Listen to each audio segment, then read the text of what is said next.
दोस्तों जरा सोचो कि जब हम विदेश की बड़ी बड़ी यूनिवर्सिटीज का नाम सुनते हैं तो हमारे दिमाग में सबसे पहले क्या आता है? Oxford, Harvard, Yale, Cambridge, Chicago, Stanford जैसी जगह जहां दुनिया भर के बच्चे पढ़ाई करने का सपना देखते हैं। अब जरा ये भी सोचो कि इन क्लासरूम में बच्चे सिर्फ शेक्सपियर, प्लेटो या होमर जैसे लेखकों को नहीं पढ़ते, बल्कि वहाँ हमारे यहाँ का सबसे बड़ा महाग्रंथ महाभारत भी पढ़ाया जाता है, यानी भगवत गीता।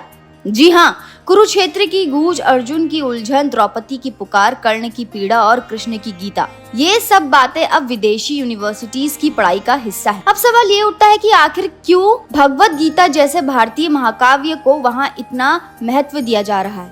कारण सीधा है, भगवत गीता सिर्फ कहानी नहीं है, ये तो समाज का आईना है।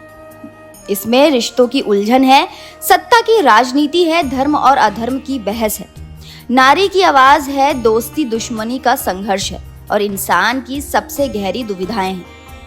भगवत गीता को पढ़ते ही हमें पता चलता है कि ये सिर्फ युद्ध का वर्णन नहीं, बल्कि जीवन की हर समस्या का आईना है। यही वजह है कि विदेशी प्रोफेसर और छात्र इसे इतना महत्व देते हैं। जब वेस्टर्न यूनिवर्सिटीज में विश्व महाकाव्य पढ़ाए जाते हैं तो वहाँ होमर का इलियड और ओडिसी जरूर शामिल होता है, लेकिन उसके साथ ही एक ऐसे ग्रंथ की जरूरत होती है जो एशिया और भारत की सभ्यता की ताकत दिखा सके। वहाँ भगवत गीता सामने आता है और बच्चे हैरान रह जाते हैं कि एक ग्रंथ में इतना कुछ कैसे समा सकता है। यही कारण है कि कोलंबिया, ऑक्सफोर्ड, हार्वर्ड जैसे संस्थान भगवत गीता को अपनी पढ़ाई का अहम हिस्सा बना चुके हैं। भगवत गीता का सबसे बड़ा आकर्षण है इसमें उठाए गए नैतिक प्रश्न। आज का छात्र पूछता है कि सही क्या है और गलत क्या है। जब दोनों की विकल्प धुंधले हों तो निर्णय कैसे लिया जाए? अर्जुन की दुविधा, लड़ूं या ना लड़ूं, आज के समय में हर युवा की दुविधा है। करियर चुनूं या पैशन, परिवार निभाऊं या अपने सपनों के पीछे जाऊं। यही वजह है कि महाभारत को political science, law, public policy और लीडरशिप की पढ़ाई में केस स्टडी की तरह पढ़ाया जाता है। अर्जुन का संकोच, कर्ण की निष्ठा, युधिष्ठिर का धर्म संकट और भीष्म का मौन, ये सब विद्यार्थियों को सोचने पर मजबूर कर देता है। इसी वजह से गीता हर जगह पढ़ाई जा रही है। भाषा अध्ययन में भी भगवत गीता का बहुत महत्व है। विदेशों में संस्कृत सीखने वाले विद्यार्थियों को सबसे पहले जिन ग्रंथों से परिचित कराया जाता है उनमें से भगवत गीता सबसे आगे है। संस्कृत के छंद, व्याकरण और भाषा की विविधता को समझने के लिए ये ग्रंथ आदर्श माने जाते हैं। इसलिए ऑक्सफोर्ड और येल जैसे विश्वविद्यालय संस्कृत विभाग में भगवत गीता को बार बार पढ़ाते हैं। भगवत गीता को पढ़ाने का एक और कारण है इसके कई स्वरूप। इतिहास में इसे पढ़ो तो राज्य प्रणाली और राजनीतिक की झलक मिलती है।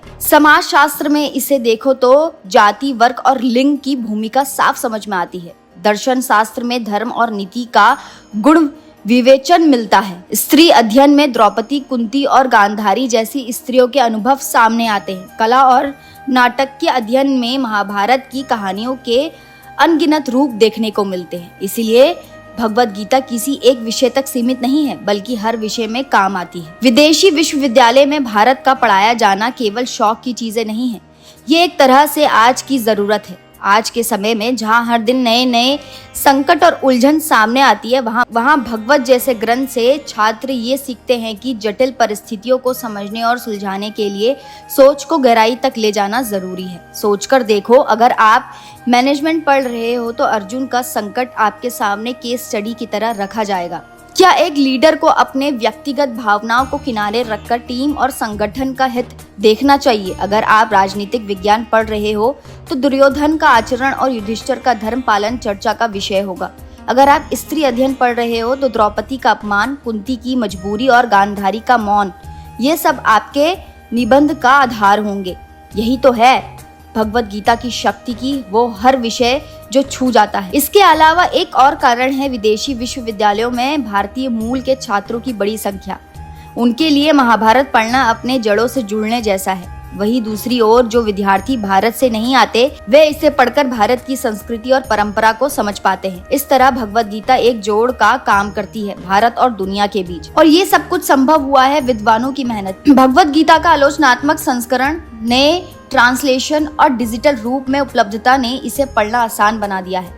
यूनिवर्सिटी ऑफ शिकागो जैसे यूनिवर्सिटी में भी दशकों से इस ग्रंथ पर काम कर रहे हैं। वहाँ भगवत गीता को पढ़ाना एक परंपरा बन चुका है। अब जरा सोचो, जब विदेशों में बच्चे भगवत गीता को इतनी गंभीरता से पढ़ते हैं तो हमें क्यों लगता है कि ये सिर्फ धार्मिक ग्रंथ है। दरअसल ये तो जीवन का ग्रंथ। भगवत गीता हमें ये सिखाती है कि हर निर्णय सरल नहीं होता, हर व्यक्ति काला या सफेद नहीं होता, बल्कि हर कोई अपनी परिस्थितियों का शिकार भी है और उनका निर्माता भी। और यही वजह है कि बाहर की यूनिवर्सिटीज अपने कोर्स में भगवत गीता को शामिल करती है, क्योंकि उन्हें ऐसे ग्रंथ चाहिए जो केवल उत्तर ना दे बल्कि सवाल उठाए। महाभारत कहता है, चलो बहस करते हैं, सही क्या है गलत क्या है ये तय करने से पहले हर दृष्टिकोण को सुनते हैं। यही संवाद की परंपरा विदेशों के क्लासरूम को आकर्षित करती है। तो दोस्तों, अगली बार जब आपसे कोई पूछे कि बाहर की यूनिवर्सिटीज में भगवत गीता क्यों पढ़ाई जाती है, तो उसे यही कहना कि महाभारत सिर्फ पांडव कौरव का युद्ध नहीं है, ये मानव जीवन की सबसे बड़ी केस स्टडी है।